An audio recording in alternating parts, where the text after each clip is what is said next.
that is slightly different, and you'll see why that is, because as we reevaluate nodes through the environment, you can think of scenarios where this RHS value isn't consistent anymore. And so consistent being that, for example, let's say an obstacle all of a sudden shows up in your environment, and so a node becomes not traversable, right? So its cost to get to that node is infinity, right? So you formulate that as the cost to get to that node is infinity. So now you have an RHS value that is much, much greater than your originally computed G value, right? And so this under-consistent condition corresponds to generally obstacles showing up in the environment that you didn't expect to be there, right? You can think of the opposite happening, where a node that was previously occupied is no longer occupied, so you can now compute your RHS value, and it's over-consistent, so meaning that now it could be traversable. Does everyone understand the concept of RHS? What that is computing? So you use this to actually sort everything in your list. So in LPA star, instead of being called an open list, it's called a priority list. And what's in that list is actually a tuple. So the first value, sorry for the commas, they're kind of weird. This is the first value right here. And so what that's computing is basically your evaluation function, right? It's the minimum of your G or your RHS. In a normal graph, that would be the same. So G plus H. And then the second value is just that first part, the minimum of G and RHS. The reason they do this is to break ties. So as these things get sorted, if any of these values are the same, you look at the second value to break a tie. It's kind of a formulation. So let's do an example to kind of get a better intuitive understanding. So imagine this is a 2D world, top-down view of some room with a corridor. You have a start location and an end location you're trying to go to. And in the graph, we have our G value, so that's our cost from the start. That's our heuristic value. You can see from the way that these heuristic values are shown that you can actually go diagonally in the grid. So that's one, a lot of times you formulate that you can. In this example, you can actually traverse diagonally. And so we'll start iterating from the start node. So can anyone tell me, looking at the start node, what is the G value of the start node?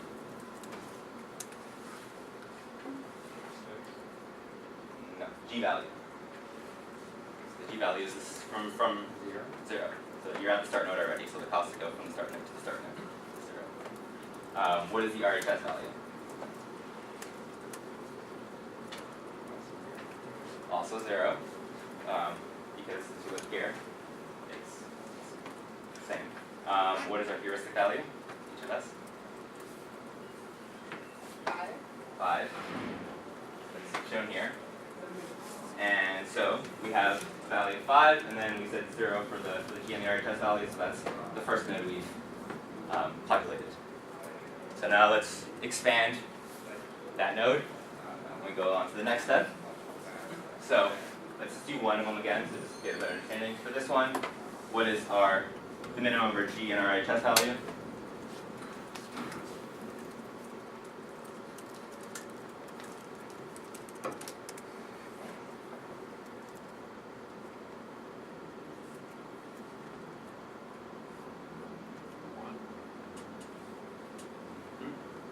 One. Good. And then our heuristic? 4. So we're at this time. So 5. 5. And then so we get 6 and 1. 5 and 1. Is that kind of everyone understand these values? Got it computed? Is the cost just always 1? Which cost? In RHS, you have like the cost function. In this case, yes. In this case, yes. It may not be that traversing between the nodes is always a cost of 1, but in this case it is, yeah. Okay, so we expand. So in this case, now we have to choose one to expand.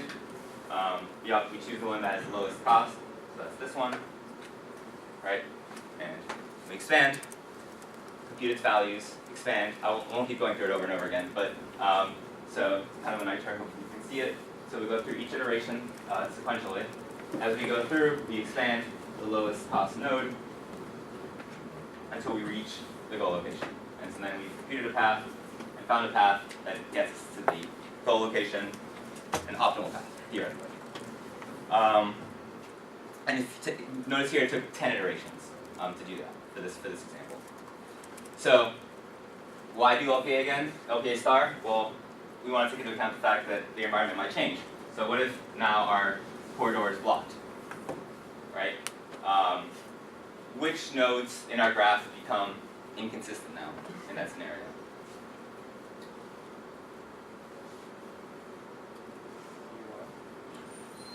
D1. So that node itself is not, it's contributing to the inconsistent node, right? But so D1 becomes not traversable, right? So its cost goes to infinity. And so when we compute this RHS value, we look, this G of D1 is infinity. That implies that which node do we now have to reevaluate? E1. Sorry? E1? E1, yes. So E1 here. Because the cost from the previous node now has changed from what we thought before. So now we need to redo the algorithm. So we start, but because lifelong A star keeps track of all these values in the list, that's kind of the nice intuition here. So now we don't have to recompute everything, we just have to recompute part of the path that's no longer valid, right? So this part of the path that went from 5 down, from E1 down to F0 is no longer valid. So then we start expanding from what we already know. So we start here, expand that node, go here, and so we keep going, right? And so can everyone see exactly what happens? And we see that the algorithm now finds a way to go around the obstacle, and we go around the right of the blocked corridor. And it only took 8 iterations to do this, as opposed to 10 iterations the first time. So we saved some time, right? That was the whole goal of doing LPA star. Does that make sense, everyone? Any questions? So, can anyone see any issues with what we just did? Or maybe not issues, but some things that are not super nice about this formulation so far? We didn't take into account at all robot motion, right? So like, what if our robot in the environment is moving around, he gets to here, and then now this obstacle shows up. Who cares, right? The robot has moved past that area. Why recompute this entire path, right? And so, D-star light tries to address this. And so what it does is it does a very simple extension from LPA star. All it does is it reverses the goal and the start node. And it defines the start node as the location of your agent, of your robot. So now the search is happening in reverse. You're searching from the goal to your location as opposed to from the start to the goal. Does that make sense? One thing to note is that our p-values here actually now means that they're dependent on where we are in the world, right, where it's changing, and where these values change. But because we're always constantly moving and the heuristic value changes uniformly across all nodes, we don't actually have to reorder the list, right? And that's a key difference here, because reordering the list is computationally inefficient, having to do that every time we move. So that doesn't happen in the algorithm. And this is, you know, I'm meant to read this, but this is just to highlight the fact that this is a pseudocode for LPA star from the paper, pseudocode from D-star light from the paper. These are almost one-for-one identical, except for the fact that start and goal are swapped in almost every location, and its predecessor versus successor.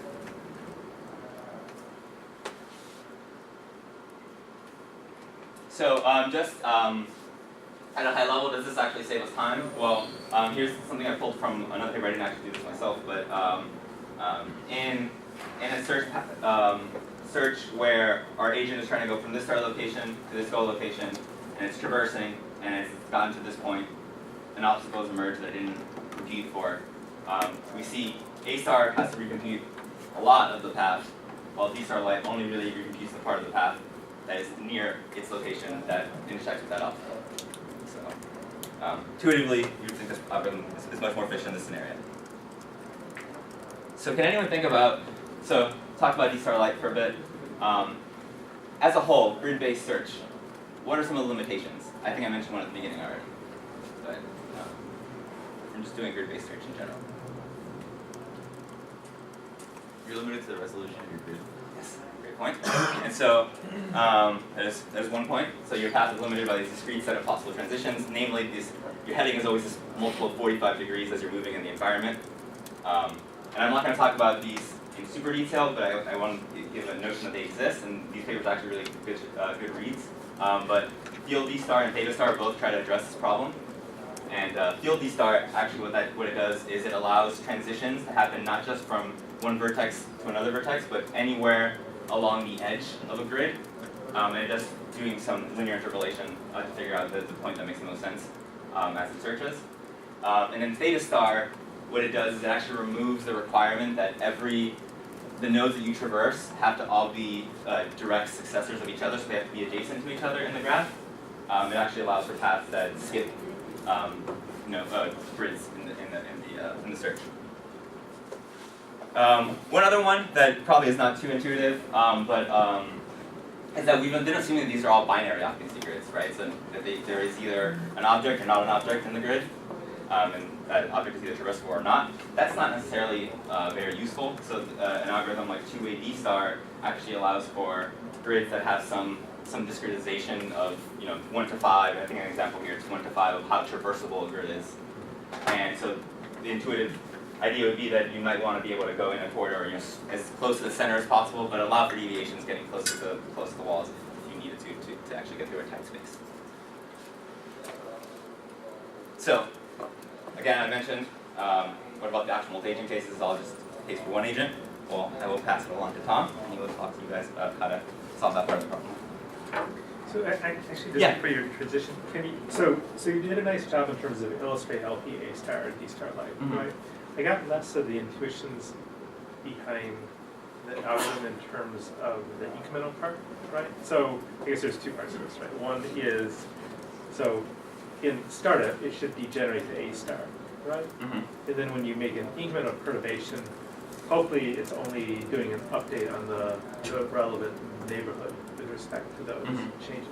So can you give us a little bit more of an intuition about how the algorithm is identifying the relevant subset and only kind of propagating, doing backup, because it's basically just a backup operator, right?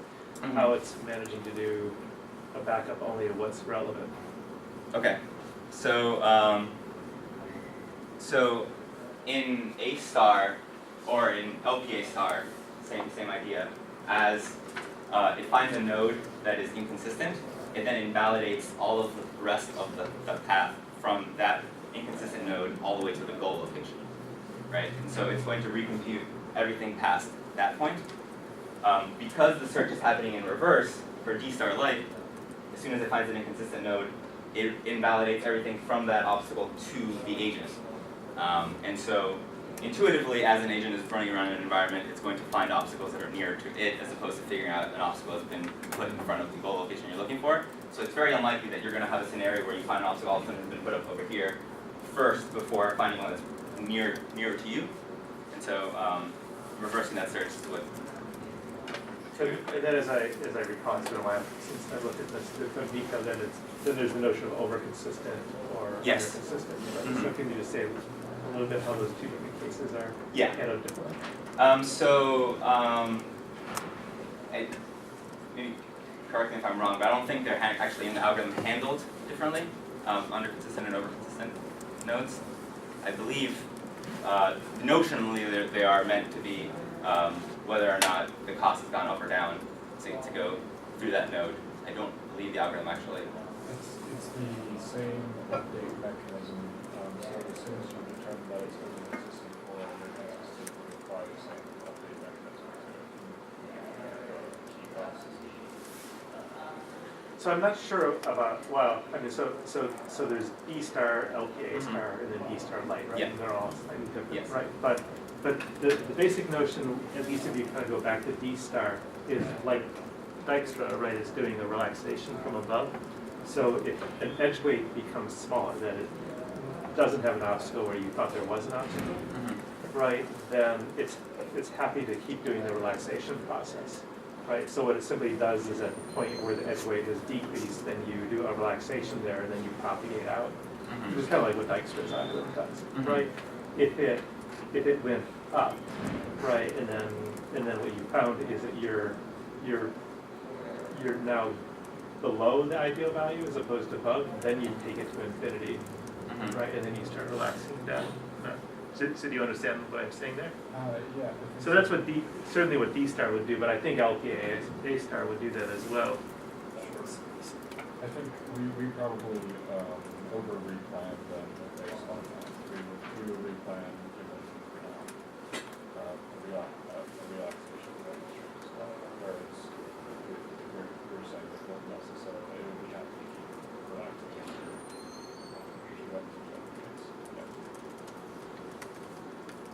Well, but you're saying D star light, if the edge weight decreases, that D star light would actually redo that completely, or that it would just keep relaxing?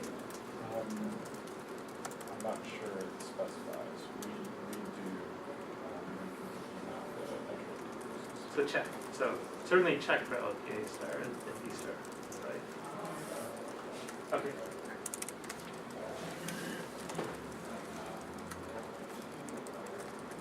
Okay. So we are not the single agent pathfinding team, we are the multi-agent pathfinding team. So we have this set of agents, we all, each one of them calculates its path independently of all the others, and we put them all in a room and hit go. Most likely they're all going to drive straight through the middle and crash horribly, and it's not going to be good.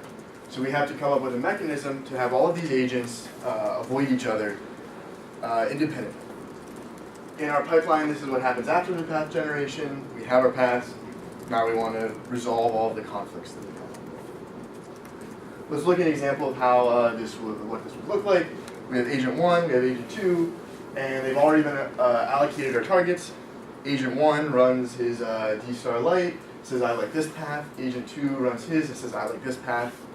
Obviously we have a problem here. Assuming they both move with the same velocity, we're going to crash. That's not what we want. So we're going to introduce this idea of a coordination diagram. And this is kind of our algorithm to resolve these conflicts. First step, of course, is path generation. This is going to happen on each robot. Each robot's going to independently find a path, and it's going to broadcast that path up to all the other robots. It's then going to read in all the paths from its buddies, and it's going to search that for conflicts. If there are no conflicts, cool, we're just going to continue on my path, we're going to broadcast our velocity commands to a controller, and he's going to take our robot on our way.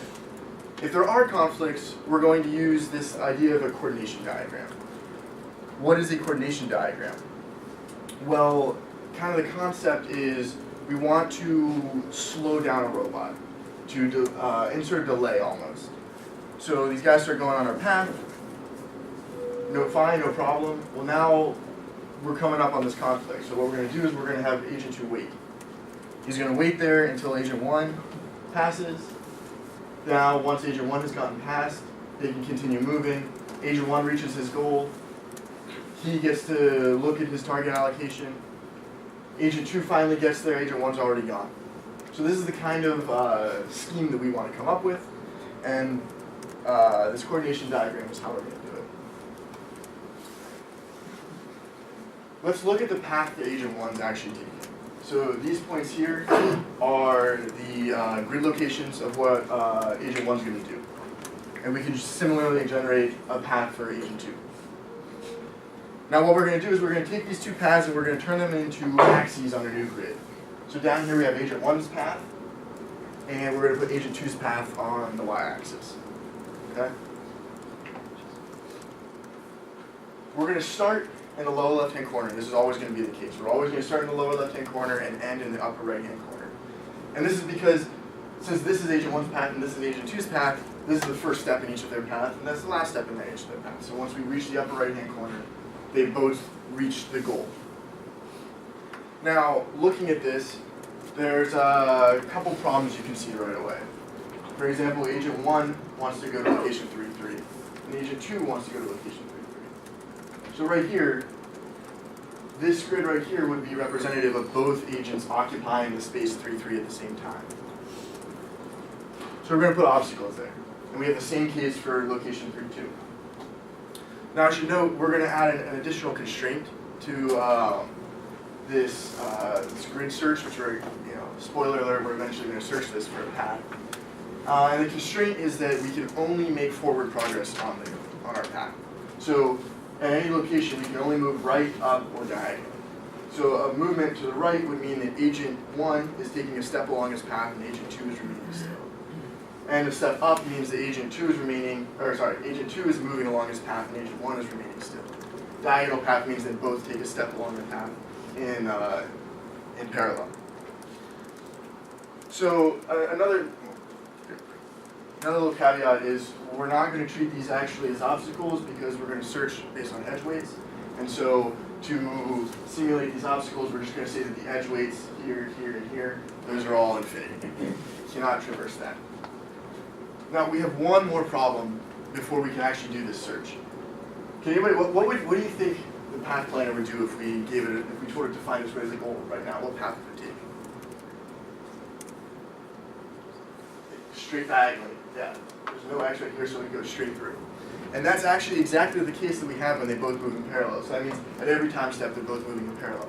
And the reason is because in this particular example, they're never actually occupying the same state at the same time, but those two paths intersect each other. And so we additionally are going to search our path for intersects. And whenever we have an intersect, that transition is also that edge is also going to be blocked.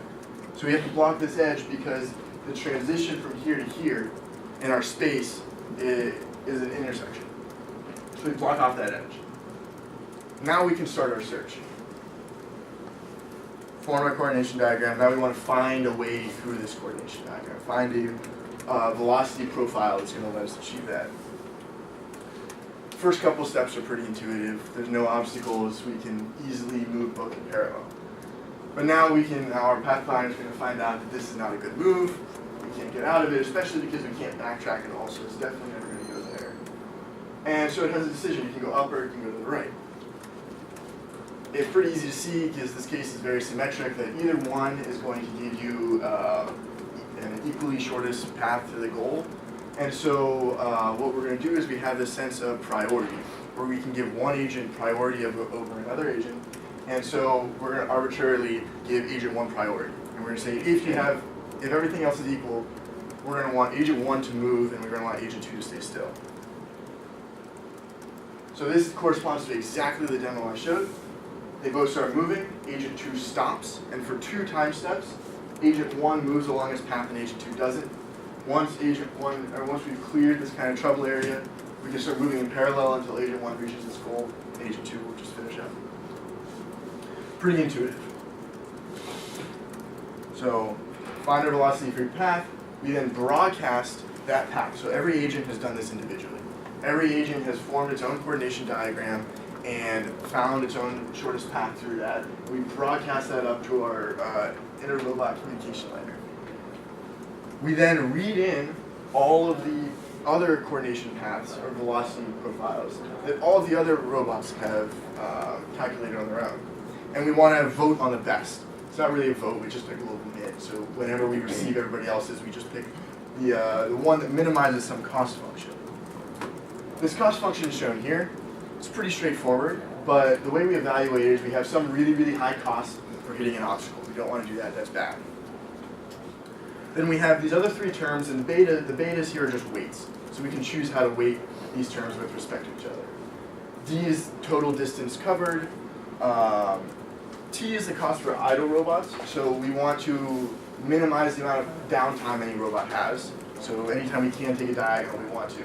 And then finally, P here is the cost for violating robot priorities. So if I have to make a higher priority robot wait, that's not good.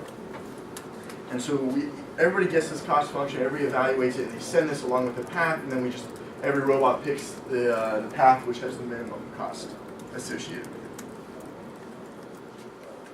So can anybody think of some problems with this? Specifically, what does our coordination diagram look like if we have a third agent?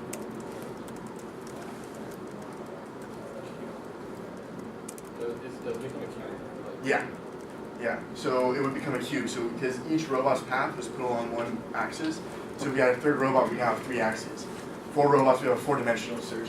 And this problem, we save ourselves a little bit because we made that forward movement constraint. It doesn't grow as bad, but it's still pretty bad. It still grows 2 to the n with the number of robots.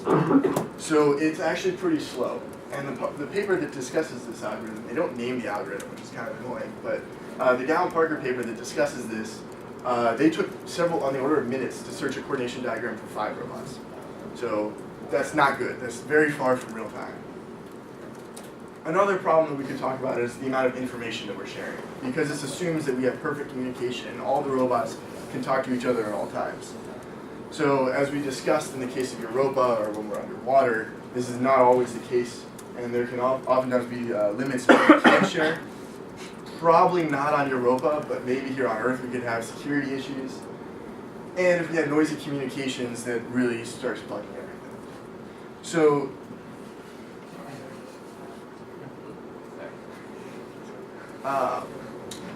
kind of the crux of the issue here is that in order to do this coordination diagram, we need to know the complete path of every robot.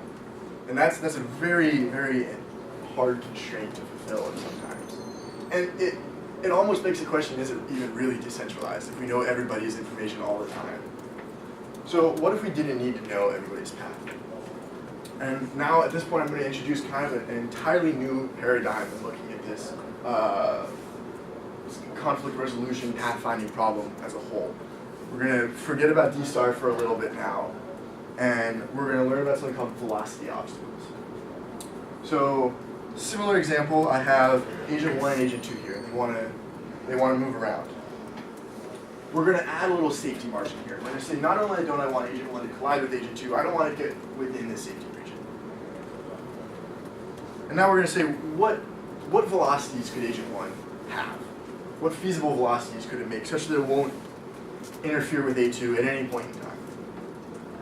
This velocity is pretty good. We're assuming for now that agent 2 is not moving. If agent 1 takes this velocity, you can follow this indefinitely and we'll never hit agent 2. This guy's definitely not good. And this guy's also not good. And so we can take the set of all possible velocities that will at some point in time collide with agent 2, and we can put them into this region. This is going to be our velocity obstacle. And so any ray which falls inside of this triangle is going to at some point in time hit agent 2. Now what happens if agent 2 has some velocity?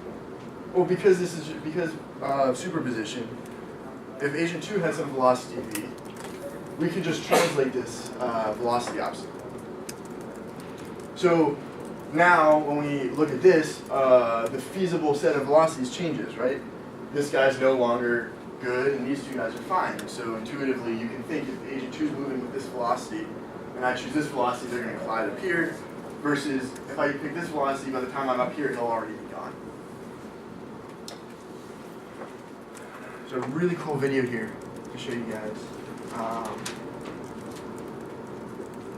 So this guy's going to manually drag, so all these yellow regions are the velocity obstacles. He's going to manually select a velocity that falls in a little white space right there. And he's going to let them play. And they're all moving with constant velocities. You can see that it successfully navigates through without hitting anything. We're going to play it again. You can see the velocity obstacles changing with time. Some of their velocity obstacles are a little bit warped. You can see they're curving. That's because these guys in the middle here, they have angular velocity. We're not accounting for that right now. We're just doing linear velocity, so all of our velocity obstacles are triangles. So this is kind of a cool concept, but we don't want some guy sitting there with a mouse selecting our velocities at every time step. So we want to turn this into an algorithm that lets us choose velocity profiles to reach our goal. For each agent, we're going to first find the velocity obstacles of all the other agents. And I say all of the other agents here, but because of the locality that we talked about earlier, we only need to worry about the agents that we can see. So we're taking advantage of our decentralized approach here, and we don't need to compute every single thing in the world, just everything that's in the immediate vicinity. We can then further constrain our choice of velocities by the dynamics of our system. So not only are there a maximum velocity that we can achieve, there's also maximum acceleration. So based on our previous velocity, there is some notion of what velocities can we achieve in the next time step. So that will further constrain our choice of velocities. The next thing we do is kind of throw out all of those constraints and say, based just on my dynamics, what is the best velocity that I could choose? What is the thing that's going to get me to my goal as fast as possible, again, within the constraints of the hardware?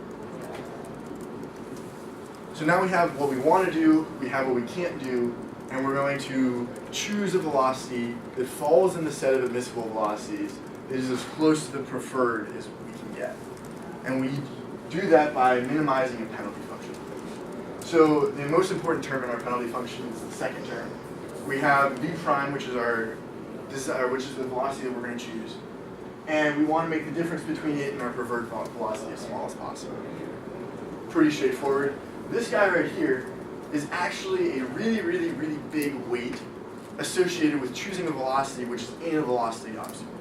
So thus far I've been glancing over the fact and saying that if it's in a velocity obstacle, it's no-go. But the problem is you start to get scenarios with a lot of agents.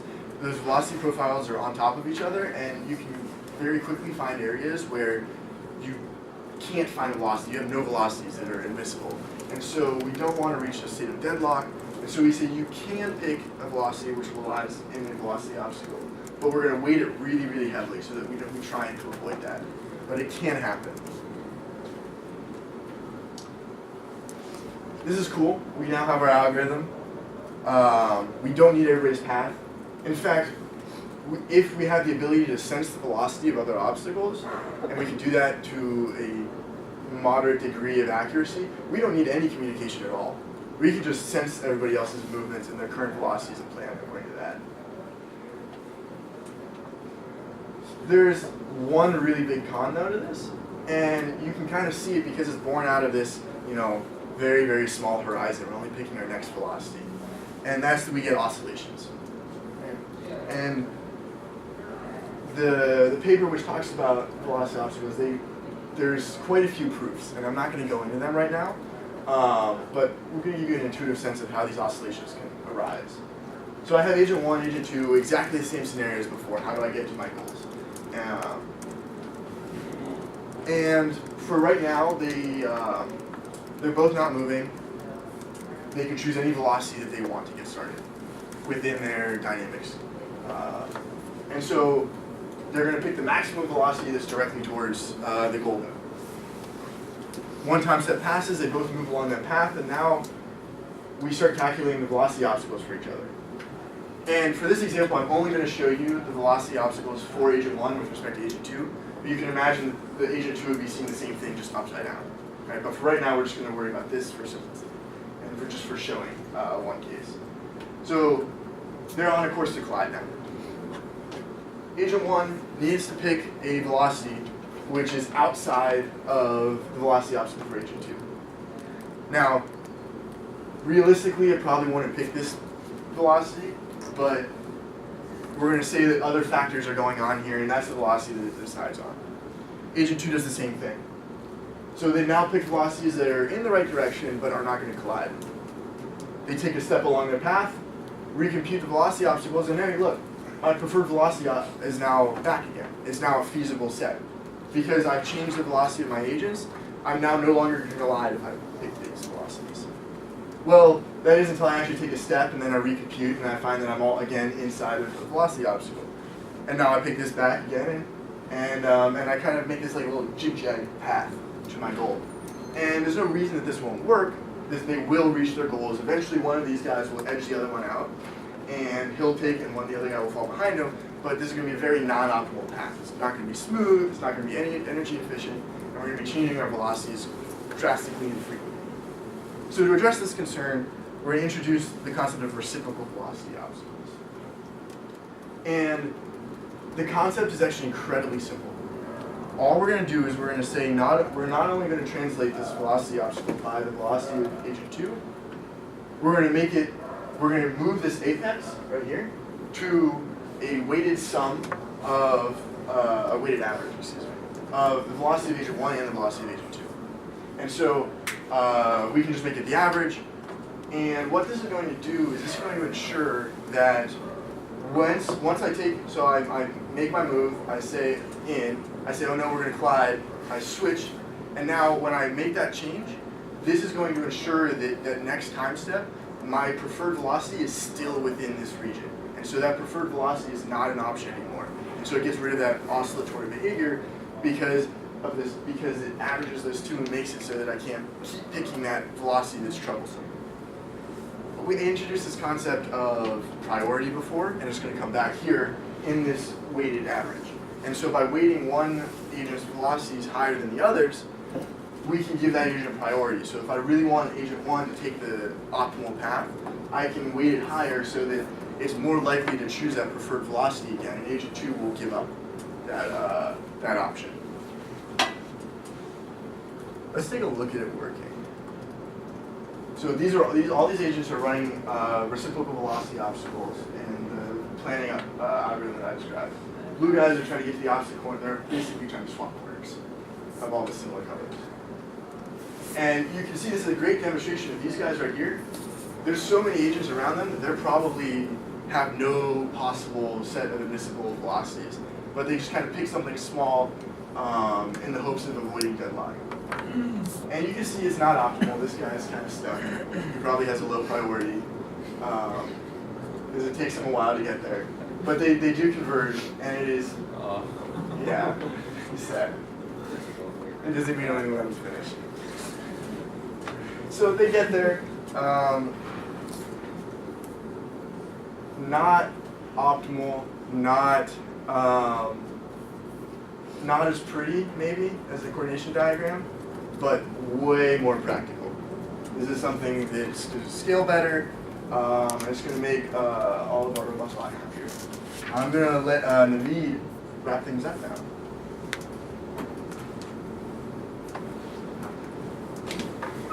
So just to summarize and kind of give some context for the P-set, this is kind of the block diagram we've been showing over and over again.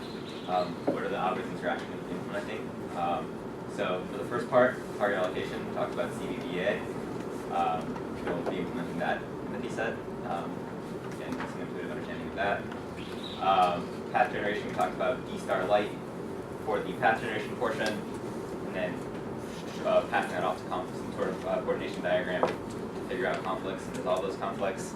So this is approach 1. You'll be implementing a subset of this for the P-set. And then there's approach 2, which Tom just talked about, which is basically ignoring D-star light and coordination diagrams and using RVO as the path generation and conflict resolution algorithm, and seeing how that compares against approach number 1. So that kind of all makes sense. Some videos just for fun. I'm not going to say that I'm an expert in what's happening in these videos, but as everyone knows, for any engineering field, deep learning has taken a hold of everything and is the answer to everything. This actually was a paper from John Howe here at MIT, but they actually have a deep learning network that takes in a robot's joint configuration, so its position and velocity in space, and tries to compute a trajectory that conflicts with other objects in the environment. So what is the deep learning in this case? It's learning the path. So it's